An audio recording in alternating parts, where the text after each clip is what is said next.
The gold band caught the afternoon light as Grace Oakes placed it on the pawnbroker's counter, her hands trembling so violently she nearly dropped it twice before finally letting go. "This all you got?" The man behind the counter squinted at the simple wedding ring through his thick spectacles, turning it over with tobacco-stained fingers that made Grace want to snatch it back and run from the musty shop. "It is worth something," Grace said, fighting to keep her voice steady. "It is real gold." The pawnbroker grunted, pulling out a small scale. Outside the shop window, the dusty main street of Jackson, Wyoming stretched before her, busy with afternoon traffic in this summer of 1882. Horses tied to hitching posts swished their tails against flies. A freight wagon rumbled past, heading toward the mercantile. Grace watched it all through the grimy glass, trying not to think about what she was doing, trying not to remember James slipping this very ring onto her finger 5 years ago under a cottonwood tree with the mountains watching. $5, the pawnbroker said. Grace's head snapped back toward him. $5. That ring is worth at least 20. Maybe to you. To me it is $5 worth of melted gold. He pushed the ring back toward her across the scarred wooden counter. "Take it or leave it." Grace stared at the band, at the tiny flowers James had asked the jeweler to engrave around the inside. He had saved for 8 months to buy it. She could still see his face when he presented it to her, so proud, so full of hope for their future together. That future had included the homestead they would build, the children they would raise, growing old watching the seasons change across the valley. It had not included James being thrown from a spooked horse and breaking his neck 2 years into their marriage.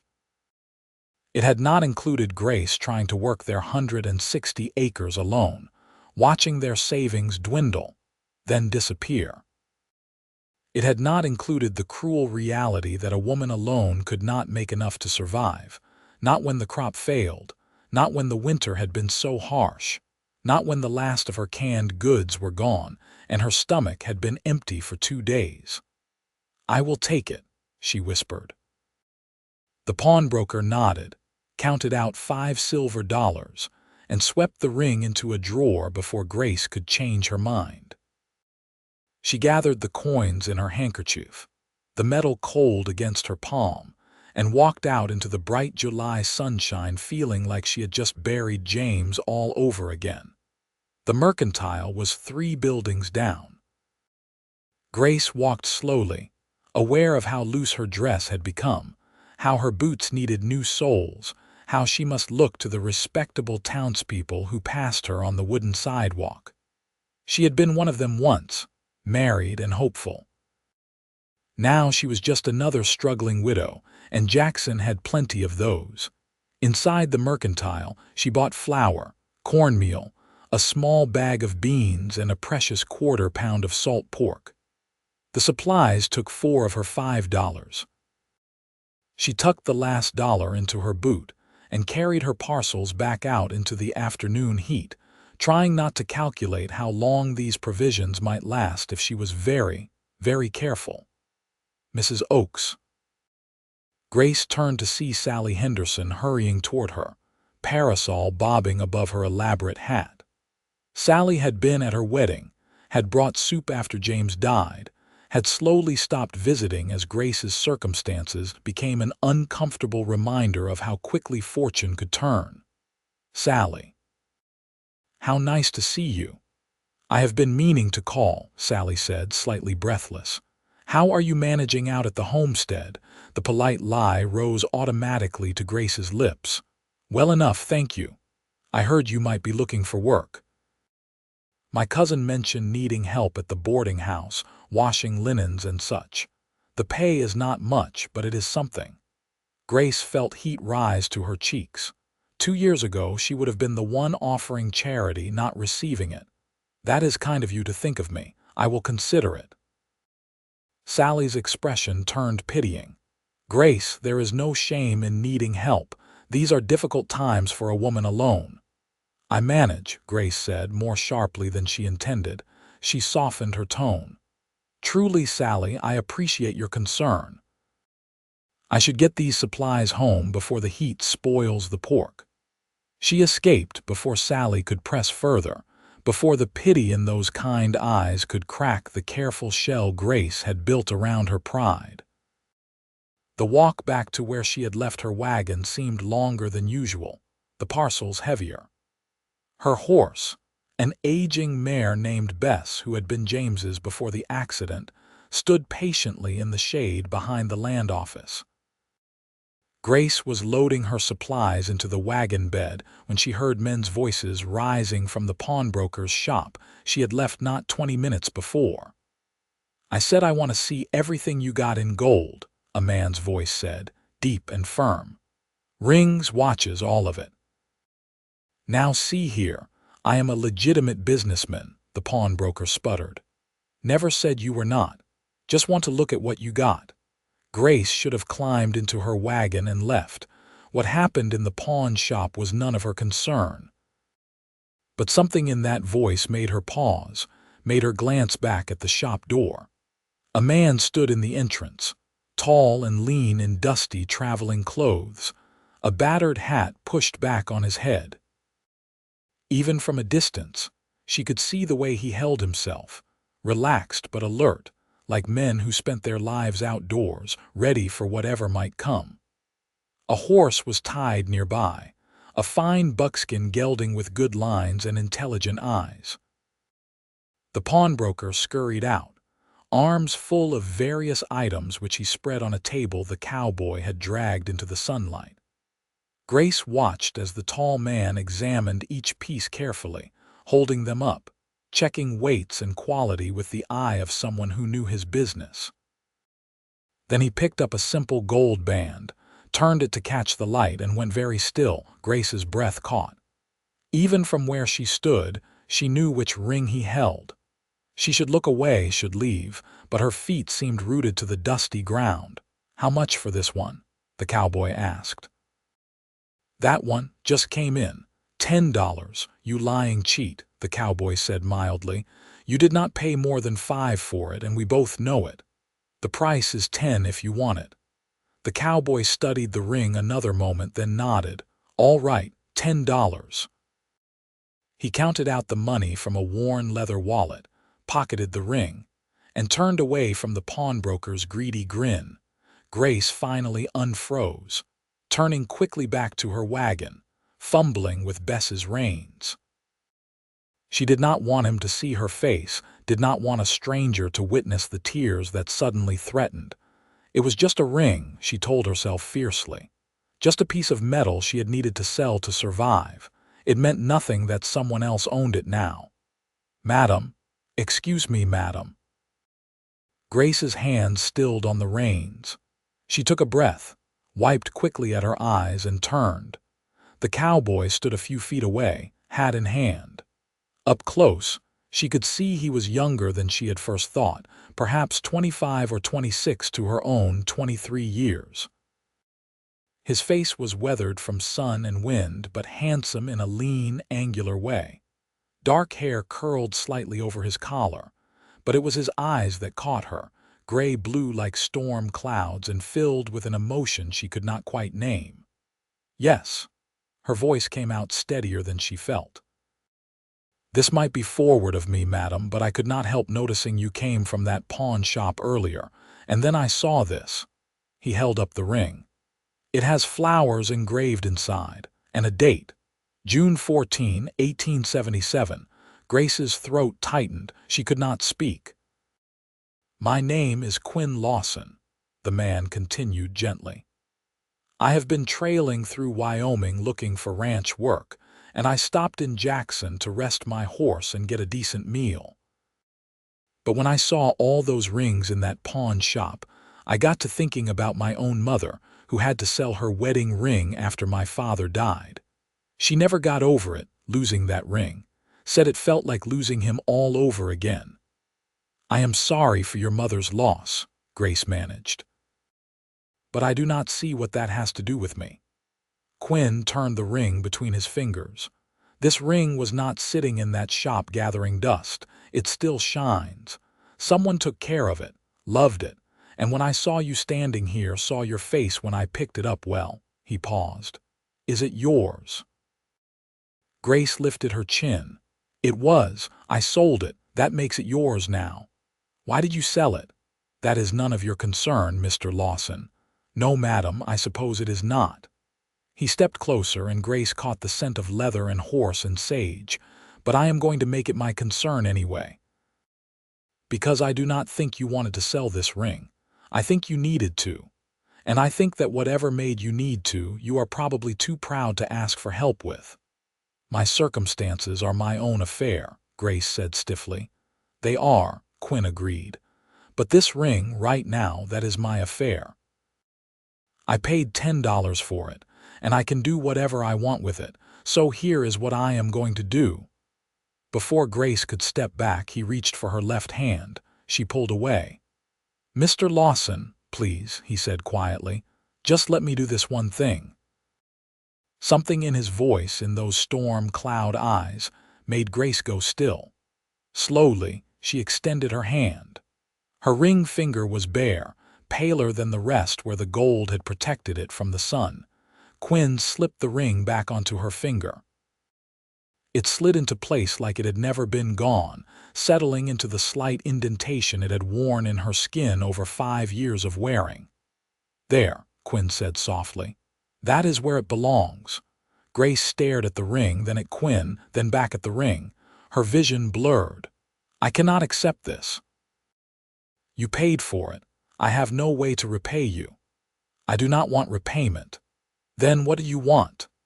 The words came out sharper than she intended, born of exhaustion and hunger and the surreal feeling of having her wedding ring back on her hand when she had been certain she would never see it again. Quinn settled his hat back on his head, and for the first time he smiled. It transformed his face, softening the hard edges, lighting up his eyes. Well, madam, I suppose I want to know your name, and maybe to understand what brought you to that pawn shop. And if you will let me, I would like to help however I can. You do not even know me. No, madam, I do not. But I know what it is like to be alone and struggling, and I know my mother would have wept with gratitude if someone had bought back her ring and given it to her. She died still mourning the loss of it. His expression grew serious. Let me do for you what no one could do for her, please. Grace touched the ring with her other hand, turning it slightly, feeling the familiar weight of it. She should refuse. She should thank him politely and send him on his way. She did not need charity, did not need a stranger's pity. But the ring was warm on her finger, and Quinn Lawson was looking at her with such honest kindness that something in her chest cracked open. Grace, she whispered. My name is Grace Oakes. Quinn's smile widened. Mrs. Oakes, would you allow me to buy you dinner? That restaurant across the way looks decent enough, and I would count it an honor to share a meal with you. Grace's stomach chose that moment to growl audibly. She pressed a hand to it, mortified, but Quinn's expression did not change. Please, he said again. She should say no. But the ring gleamed on her finger, and she had not sat down to a proper meal in longer than she cared to admit, and Quinn Lawson had kind eyes. Yes, Grace heard herself say. Yes, I will have dinner with you. The restaurant was called Mabel's, and it smelled like heaven. Fresh bread, roasting meat, coffee so strong and rich Grace could taste it in the air. The lunch crowd had thinned, leaving only a few customers scattered among the tables. Quinn held the door for her, then guided her to a corner table away from the windows. Order whatever you like, he said after they were seated. I mean it. Whatever you want. When the waitress came, Grace tried to order modestly, just the stew and bread.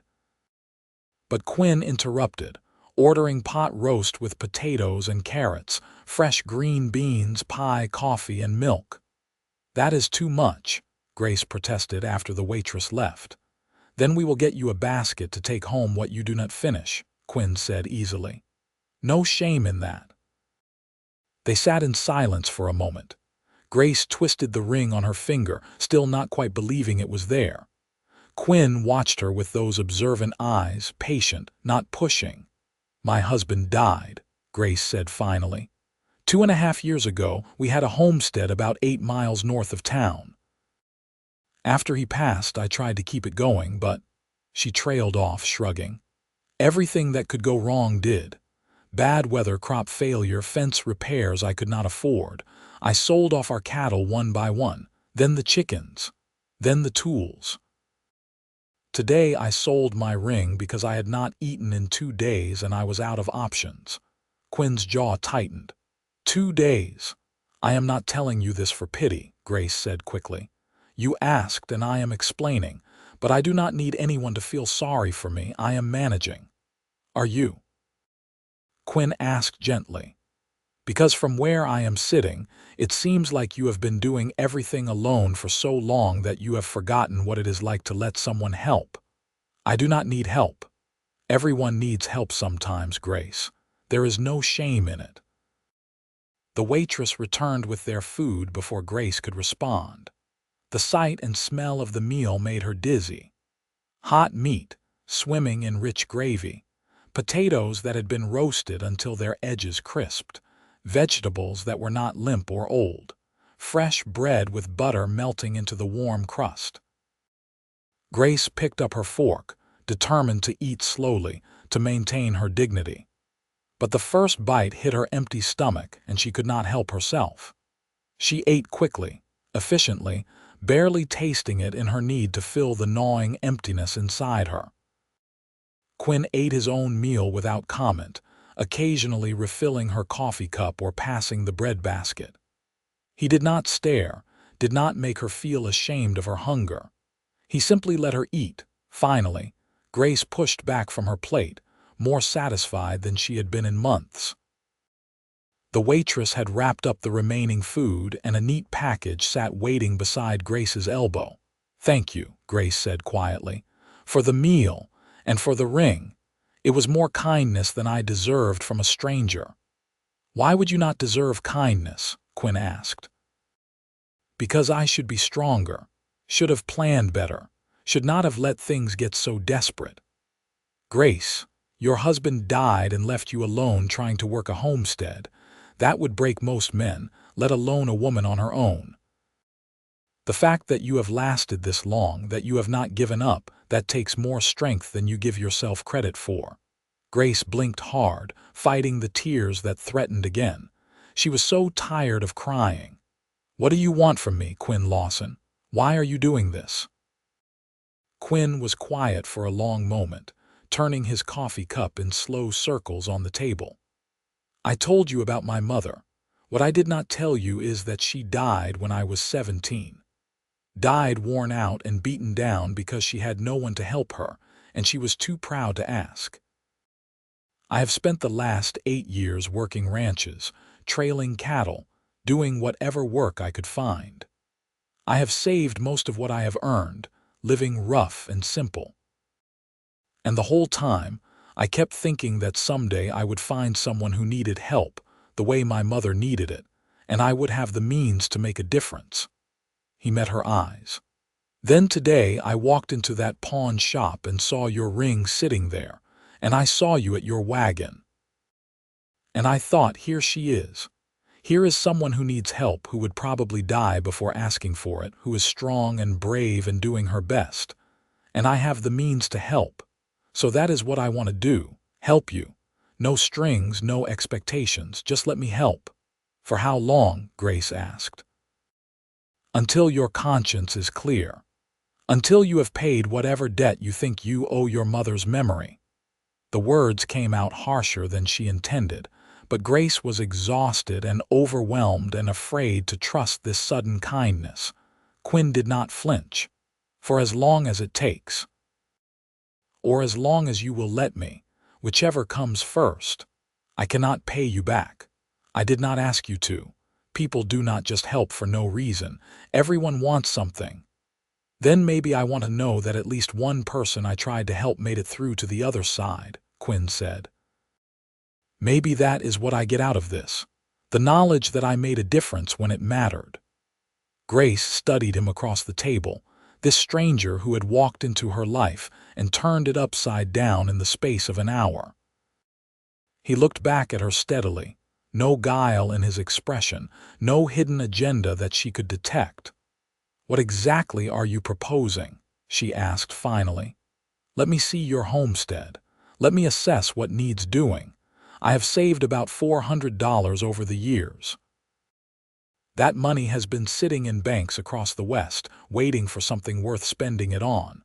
Let me invest it in your land, in making it work again." $400. Grace's voice came out strangled. That was a fortune, more money than she had ever seen at one time. "You would spend that on a stranger's failed homestead.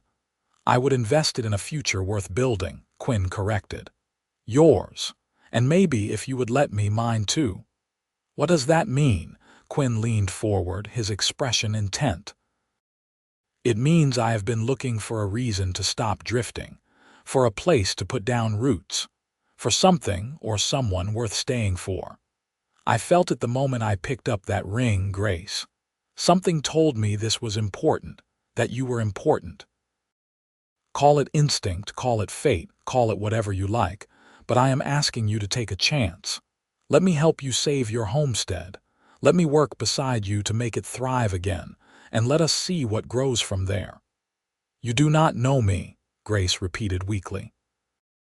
"So let me get to know you," Quinn said simply. "What do you say?" Grace looked down at her ring, gleaming softly in the restaurant's lamplight. She thought of her empty cabin, her failing land, the long, lonely months and years stretching ahead with nothing but more of the same. She thought of James, who had believed in possibilities, who had never been afraid to take a chance. What would he want her to do? She met Quinn's eyes. "All right, you can come see the homestead, but I am not making any promises beyond that." Quinn's face lit up with that transforming smile. "That is all I am asking for. A chance." They left Mabel's together, Grace carrying her basket of leftovers, Quinn walking beside her to where their horses waited. The afternoon was sliding toward evening, shadows lengthening across Jackson's Main Street. Grace climbed up onto her wagon seat, feeling the weight of the meal in her stomach, the ring solid and real on her finger. "I will follow you out," Quinn said, swinging up onto his buckskin. "Take your time. We have got plenty of daylight left." The ride out to the homestead took about 40 minutes at the wagon's steady pace. Grace had traveled this road so many times she could have done it blindfolded. Past the church on the edge of town, past the Turner place with its well-tended fields, past the creek that ran high and cold with snowmelt in spring and slowed to a trickle by late summer. Her property started where the fence posts leaned drunkenly, wire sagging between them. She had repaired what she could, but there was only so much one person could do with limited materials and no money for more. Quinn rode in silence, but she could feel him observing everything. The broken fence. The fields that should have been green with crops, but instead grew mostly weeds and volunteer grass. The barn with half its roof missing, damaged in a windstorm 2 springs ago that she had never been able to properly fix. The cabin at least was sound, built well by James with chinked logs and a good stone chimney. Grace pulled the wagon up in front and climbed down, suddenly seeing her home through Quinn's eyes. The peeling paint around the door. The window that had been covered with oiled paper after the glass broke. The general air of neglect and poverty that hung over everything. "I know it does not look like much," she started to say. "It looks like good land that needs good hands working it," Quinn interrupted. He had dismounted and stood turning slowly, taking it all in. Solid cabin. Good water source from that creek. The fields will recover once they are properly worked. The barn needs a new roof, but the frame is intact. Fencing is the worst of it, but that is just labor and wire. He turned to her and his expression was thoughtful. How much land do you have? 160 acres. James filed the homestead claim in 1876. He proved up on it 6 months before he died. So the land is yours, free and clear, Grace nodded. It is all I have left. But I cannot work it alone. I tried. I'm not strong enough to do all that needs doing. No one person is, Quinn said, but two people working together, that is different. He met her eyes. May I stay, not in the cabin, he added quickly. I can sleep in the barn or outside if you prefer. But let me stay and help you get this place working again. Grace wrapped her arms around herself, suddenly cold despite the summer heat. It went against everything she had been taught about propriety, allowing a man to stay on her property. Sally Henderson and the other town women would be scandalized. But Sally Henderson was not the one trying to survive on a failing homestead with no help and no prospects. The barn has a loft, Grace heard herself say. It is dry, and there is old hay up there that would make decent bedding. You are welcome to it if you truly want to stay. Quinn's smile could have lit the valley. Thank you, Grace. You will not regret this, I promise. Grace touched her ring, twisting it slightly. I hope you are right, Quinn Lawson, for both our sakes. The next morning, Grace woke to the sound of hammering. She sat up in her narrow bed, disoriented before memory came flooding back. Quinn, the ring, the impossible promise of help. She dressed quickly and went outside to find him already at work on the barn roof, moving with the easy confidence of someone who knew his way around construction. He had his shirt off in the morning heat, and Grace looked away quickly, feeling her cheeks warm. Good morning, Quinn called down. Hope I did not wake you. It is past dawn. I should have been up anyway. Grace shaded her eyes against the climbing sun. Where did you get the lumber? Had some materials in my pack. It is not a full repair, but it will keep the rain out for now. I will ride into town later and see about getting proper supplies. Quinn, I cannot ask you to spend your money on my barn. You did not ask, I offered. He climbed down, wiping sweat from his face. Besides, I am going to be living here while I help you. Makes sense to have a solid roof over my head. Over the next few days, Quinn proved to be relentlessly competent. He repaired fence posts, restrung wire, patched the barn roof properly with lumber he bought and hauled out from Jackson himself. He was up before dawn every morning and worked until dusk, pausing only for the meals Grace insisted on preparing. She used the supplies she had bought, and the leftovers Quinn kept bringing back from town visits, and slowly she felt her strength returning. The hollow feeling in her stomach faded. Color returned to her cheeks, and all the while Quinn worked, they fell into an easy routine. Grace tended the cabin and prepared meals while Quinn tackled the heavier repairs.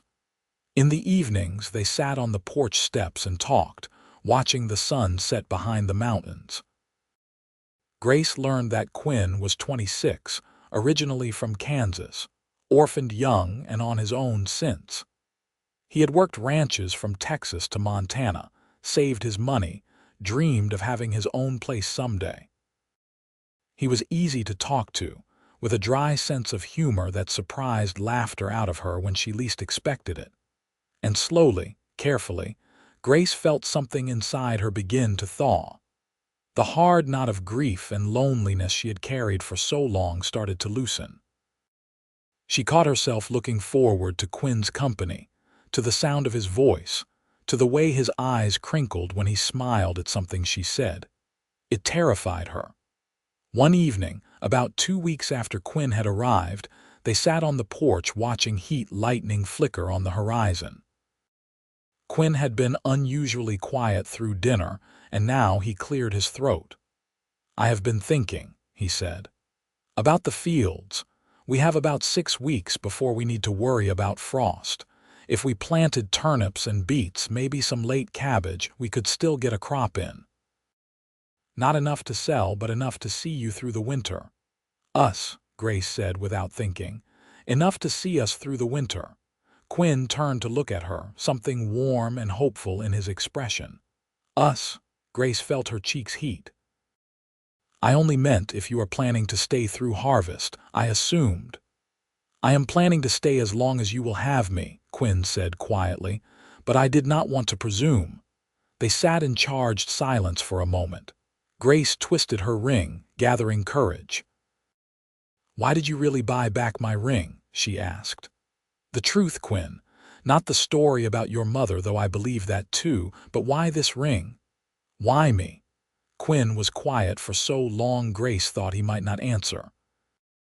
Then he said, "When I picked up that ring and saw you at your wagon, I felt something I have not felt in years. Recognition, maybe. Like I knew you, even though we had never met. And when I looked at your face, I saw strength and sadness and determination all mixed together, and I thought, there is a woman worth knowing, worth helping, worth standing beside." He turned to face her fully. "My mother's story is true, but it is not the whole truth. The whole truth is that I looked at you and felt my heart move in a way it never has before. And I bought that ring back because I could not stand the thought of you losing something precious, because the world had been cruel. And I stayed because I wanted to know you. Because I hoped that maybe, given time, you might want to know me too." Grace's breath caught. "Quinn." "I know it is too soon," he said quickly. "I know you are still mourning your husband. I am not asking for anything you cannot give, but I wanted you to know. I wanted to be honest." Grace looked at him in the fading light, this man who had appeared in her life like an answer to a prayer she had not known how to pray. He had given back her ring, fed her, worked beside her, asked for nothing in return. And somewhere in the past 2 weeks, she had started to feel again. Started to hope again. "James has been gone for 2.5 years, she said slowly. "I loved him. I will always love him, but he is gone and I am still here. And I think he would want me to keep living, not just surviving." She took a breath. "You asked what I want you to know. I want you to know that having you here has changed everything. The work is still hard, but it does not feel hopeless anymore. The days are still long, but they are not lonely. And when I look at you, I feel something I thought had died with James. I feel like maybe there is a future worth building after all." Quinn's hand found hers between them on the porch step. His fingers were rough with calluses, warm and solid. "Grace." "I am not ready for promises," she said. "Not yet, but I am ready to try, to see where this goes. To build something with you if you are willing to be patient." "I can be patient," Quinn said, his voice rough with emotion. "I can be whatever you need me to be." Grace turned her hand in his, lacing their fingers together. In the distance, thunder rumbled. The air smelled like rain coming, the first real rain they had seen in weeks. "We should get the tools under cover," she said, "before the storm hits." They stood together, still holding hands, and Quinn smiled down at her. "We will get through this storm and all the ones after it." "Together," Grace said, and found she believed it. The rain came that night, a heavy soaking rain that drummed on the cabin roof and turned the fields dark. Grace lay in her bed listening to it, touching her ring in the darkness, thinking about the man sleeping in her barn. Thinking about the strange and wonderful turn her life had taken. The next morning dawned clear and fresh, the world washed clean. Quinn appeared at the cabin door with a bucket of fresh milk. "Got a cow?" Grace asked in surprise. "Bought her yesterday in town. Figured we needed one." Quinn set the bucket on the table. "Her name is Molly, and she is gentle as they come. Also bought chickens, 6 good layers and a rooster. They are settling into the hen house I fixed up yesterday." "Quinn, how much have you spent?" "Does not matter. What matters is that we are building something here." He leaned against the door frame, looking at her with such warmth it made her chest ache. "Let me do this, Grace. Let me give you back some of what you lost." Over the following weeks, the homestead transformed. The fields were planted with late-season crops. The fences stood straight and strong. The barn gleamed with its new roof. Molly provided fresh milk and butter. The chickens laid eggs that Grace gathered each morning in her apron. And through it all, Quinn and Grace worked side by side, growing closer with each passing day. They talked while they worked, sharing stories of their pasts. Grace told Quinn about growing up in Colorado, about meeting James at a church social, about their brief happy marriage. Quinn talked about his rootless childhood, his years trailing from place to place, his dreams of putting down roots. "I never had a home," he said one afternoon while they were planting turnip seeds. "Not a real one, just places I stayed until it was time to move on." "And now?" Grace asked. Quinn looked at her, then around at the homestead, at the land they were working together to restore. "Now I think I am starting to understand what home means." In August, Sally Henderson came calling, driving out in her husband's buggy with a basket of preserves and barely concealed curiosity. Grace saw her coming and felt her stomach tighten. "Grace," Sally called, climbing down from the buggy. "I have been meaning to visit, but you know how busy things get. I brought you some of my blackberry preserves." Her eyes swept the yard, taking in the repaired barn, the neat fences, the chickens scratching in the dirt. "My goodness, what a transformation! However did you manage?" "I had help," Grace said carefully. As if summoned, Quinn appeared from the barn, leading Molly toward the pasture. He saw Sally and tipped his hat. "Madam." Sally's eyes went wide. She looked at Quinn, then at Grace, then back at Quinn. "I see." "It is not what you think," Grace said quickly, though she could feel her cheeks burning. "Quinn is a ranch hand I hired. He sleeps in the barn and helps with the heavy work." "Of course," Sally said, but her tone suggested she believed nothing of the sort. "How fortunate you found someone so capable." After Sally left, Grace found Quinn in the barn, checking Molly's hooves. "That woman is going to tell everyone in Jackson that I have a man living here." "Well, I am living here," Quinn pointed out reasonably. "You know what I mean. She will make it sound improper." Quinn straightened, meeting her eyes. "Then maybe we should make it proper." Grace's heart skipped. "What?" "Marry me, Grace." The words came out simple and direct. "Not because of gossip, though that is a consideration. Not because I have invested money in this place, though that is practical, but because I love you. Because somewhere in these past 2 months, you have become the most important thing in my life. Because when I think about the future, all I see is you." Grace stared at him, her mind reeling. "Quinn, we have only known each other 2 months, I know, and if you need more time, I will wait. But I also know my own heart. I knew it the day I bought back your ring. I knew it every morning I woke up and got to work beside you. I knew it every evening we sat on that porch and talked until the stars came out." He stepped closer. "I love you, Grace Oakes.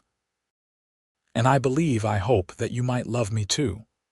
"I do," Grace whispered, the words escaping before she could stop them. "I do love you, but I am frightened. I love James and I lost him. What if I lose you too?" "You might," Quinn said gently. "Life has no guarantees." "But would you rather live afraid of loss, or brave enough to love anyway?" "Because I would rather have one day of loving you openly than a lifetime of holding back out of fear." Grace felt tears slip down her cheeks. Happy tears this time, not sad ones. "You are asking me to risk my heart again." "I am asking you to trust me with it," Quinn corrected. He took her hands in his. "I cannot promise I will never leave you, but I can promise I will never want to. I can promise I will work every day to build a life with you. I can promise that whatever comes, we will face it together." Grace looked down at their joined hands, at the ring on her finger that Quinn had bought back and returned to her. It had been James's ring, bought with his love, worn in his memory. But it was also hers. Her symbol of commitment, of hope, of believing in love despite the risk of loss. "Yes," she said, looking up to meet Quinn's eyes. "Yes, I will marry you." Quinn's face transformed with joy. He pulled her close, holding her tight, and Grace wrapped her arms around him, feeling safe and cherished and ready for whatever came next. They were married in September, in the small church in Jackson with Sally Henderson and her husband as witnesses. Grace wore her best dress, pale blue cotton that she had carefully mended and pressed. Quinn wore new clothes, dark trousers, and a crisp white shirt, his hair neatly trimmed. The preacher kept the ceremony short and simple. When he asked Quinn if he would take Grace as his wife, Quinn's voice rang out clear and sure. "I will." And when he asked Grace the same question, she looked into Quinn's storm cloud eyes and said with equal certainty, "I will." Quinn had a new ring ready, a simple gold band that matched her wedding ring. He slipped it onto her finger beside the first one, and Grace felt something settle in her chest. The past and the future joined together. James's love and Quinn's love, both honored, both real. "I now pronounce you husband and wife," the preacher said. "You may kiss your bride." Quinn cupped Grace's face gently and kissed her, soft and sweet and full of promise. Grace kissed him back, tasting salt from tears she had not realized she was crying. Happy tears, grateful tears. Tears for everything she had lost and everything she had found. They had a small celebration dinner at Mabel's, the same restaurant where Quinn had bought her that first meal. It felt like both yesterday and a lifetime ago. Grace ate slowly this time, savoring every bite, laughing at Quinn's stories, feeling her heart so full she thought it might burst. That night, Quinn carried her over the threshold of the cabin that was now theirs together. He had spent the past week moving his things from the barn, making space for himself among Grace's belongings. Now he set her down gently and lit the lamps, filling the small space with warm light. "Husband," Grace said, testing the word. "Wife," Quinn replied and pulled her close. They stood together in the lamplight, holding each other, taking the first steps into their new life together. And Grace felt the last of her grief and fear finally release its hold. She would always love James, would always carry him in her heart. But she was ready now to love Quinn too, to build a future with him, to trust in the possibility of happiness again.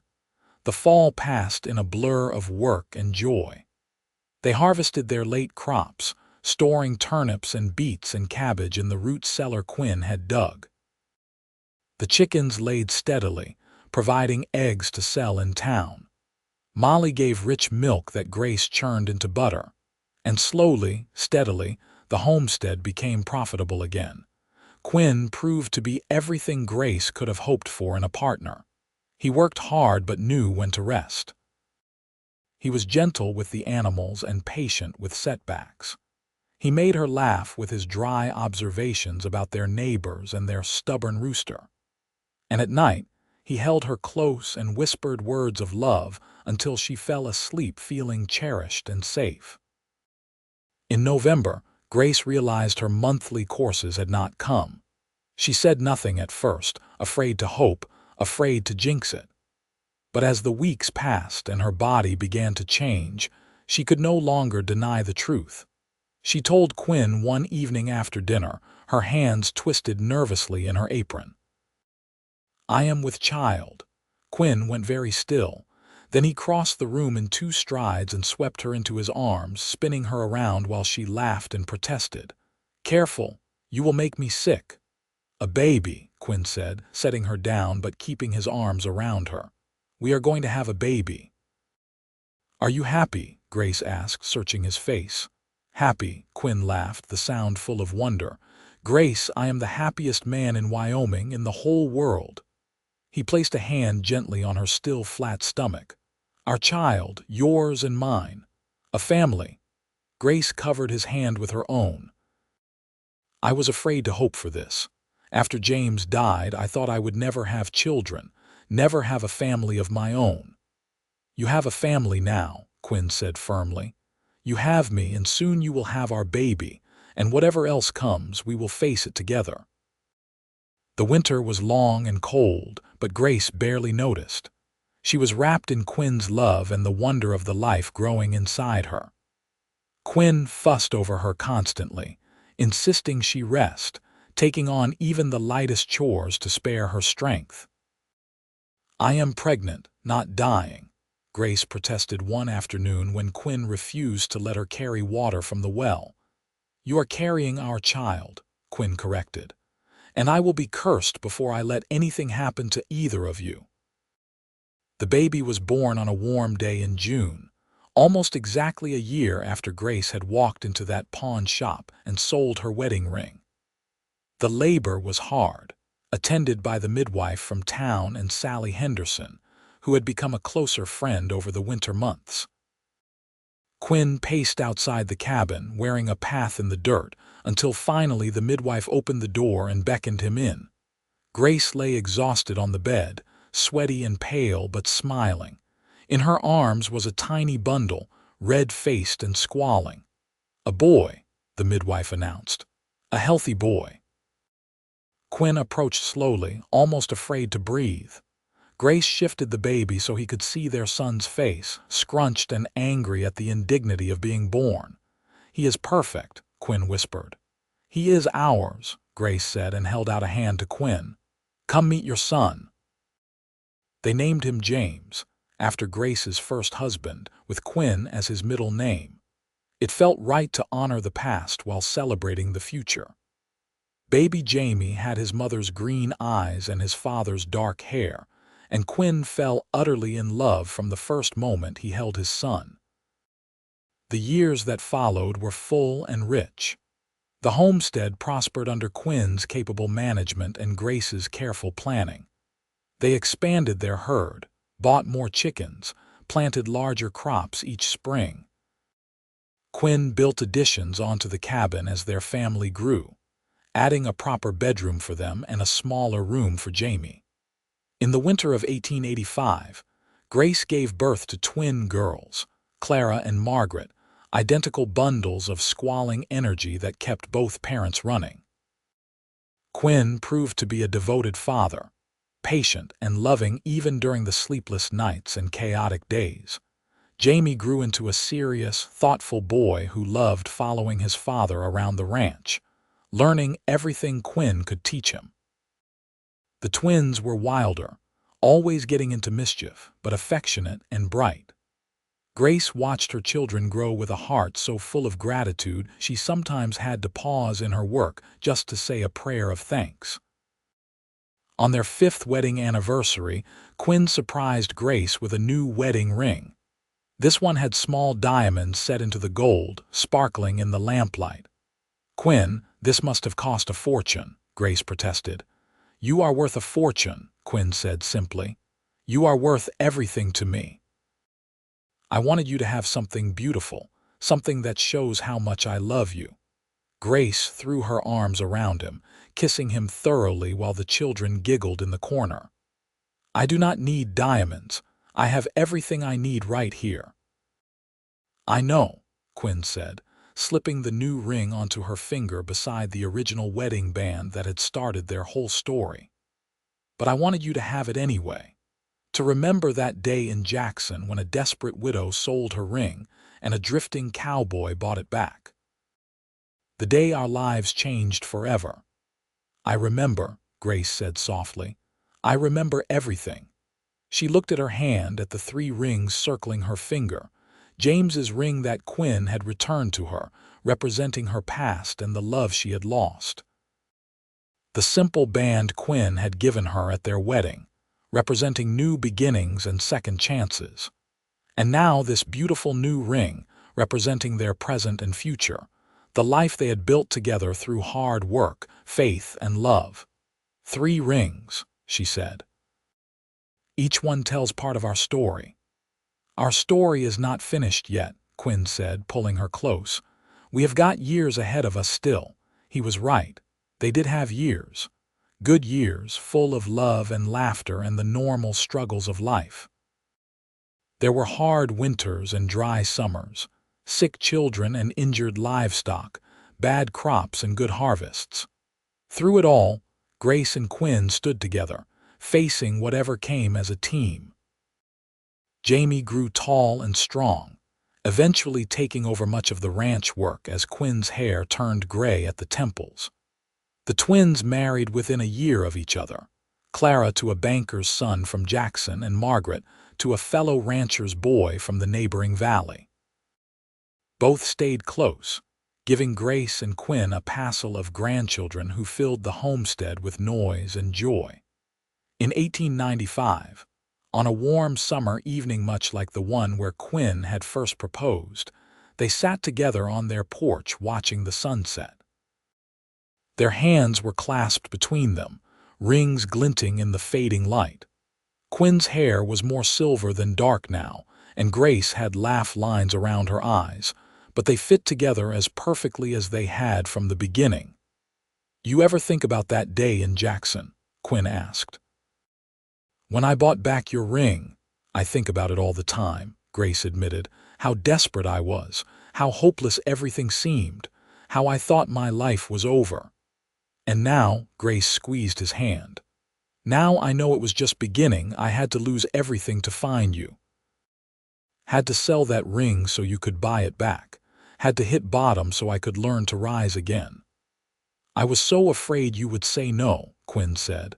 "When I asked if I could help, when I asked you to let me stay, when I asked you to marry me, every time I was terrified you would refuse."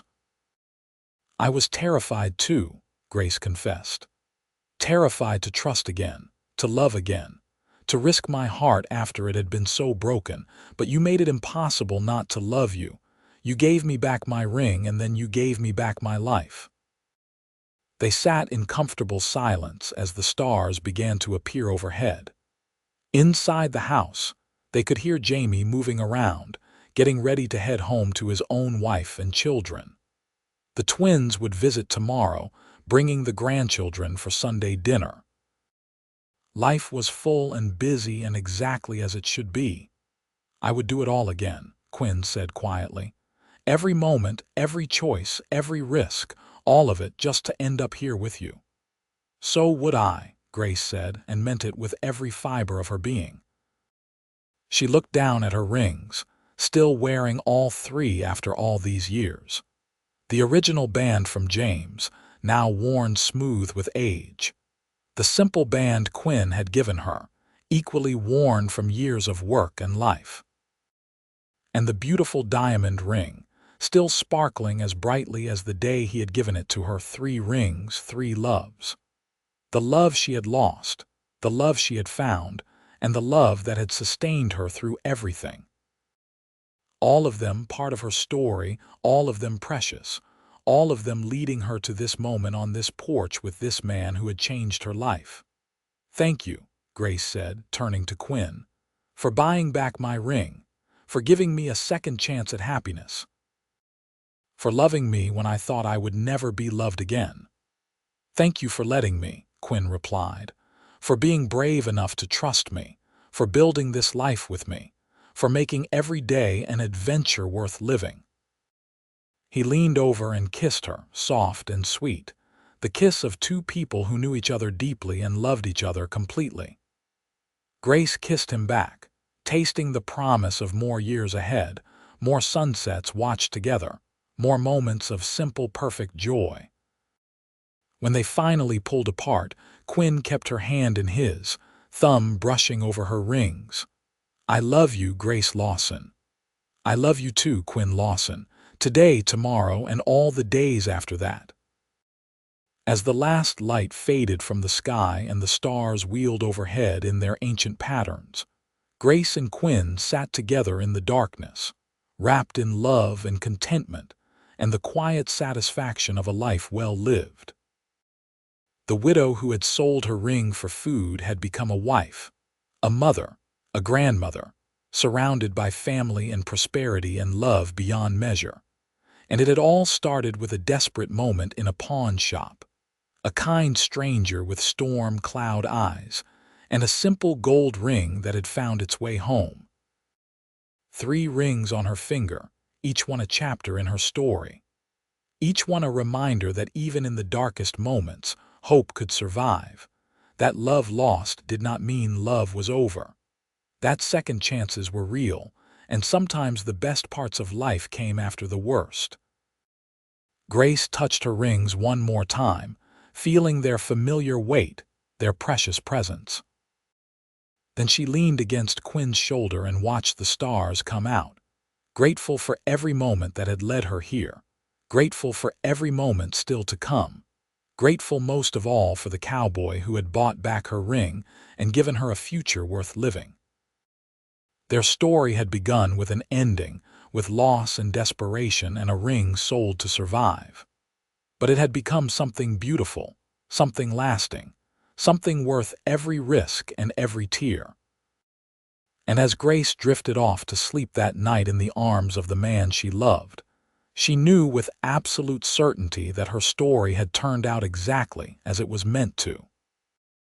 The homestead Quinn and Grace built together would stay in their family for generations, passed down through Jamie and eventually his children. The tale of how Quinn bought back Grace's ring became family legend, told and retold at holiday gatherings, a reminder to each new generation about the power of kindness, the importance of second chances, and the enduring nature of love. But that night on the porch, watching the stars with Quinn's arms around her and her 3 rings gleaming softly in the darkness, Grace knew none of what was to come. She knew only that she was happy, that she was loved, and that the ring on her finger was finally where it belonged. Home. Just like her, just like Quinn, just like all of them together at last. And in the mountains surrounding Jackson, Wyoming, the summer wind whispered through the sage and carried with it the promise of morning, and all the bright tomorrows still waiting to unfold.